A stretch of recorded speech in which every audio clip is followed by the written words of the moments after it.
In today's video, I'm going to teach you how to use family sharing with Bitwarden.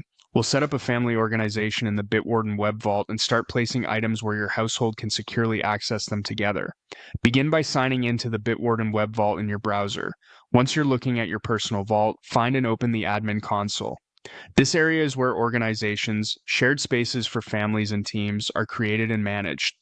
Open the organization dropdown at the top of the admin console and choose New Organization. You'll be asked for an organization name. Pick something clear and recognizable for everyone who'll be using it, like your household name. A descriptive name helps you instantly see whether you're working in your personal vault or the shared family space. Next, select the Families option. Families is a premium plan designed for up to 6 people sharing together. If you stick with the free option, sharing is limited to 2 users. Choosing Families unlocks the full family sharing experience so everyone in the household can participate.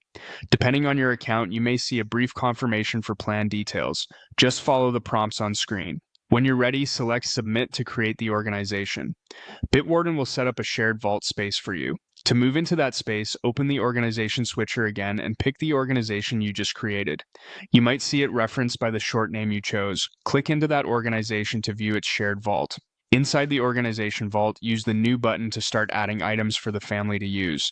You can add a web login for streaming services or utilities, a card for shared payment details, an identity for common form info, or a secure note for things like Wi-Fi credentials.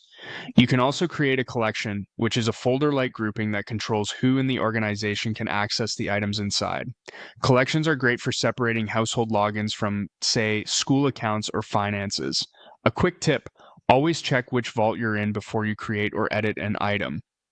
Items added inside the organization are shared according to collection access, while items in your personal vault stay private to you.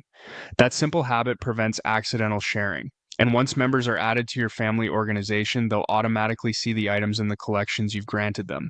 That's it. You've created a Bitwarden Families organization, switched into it, and started adding shared items and collections so your household can use them securely together.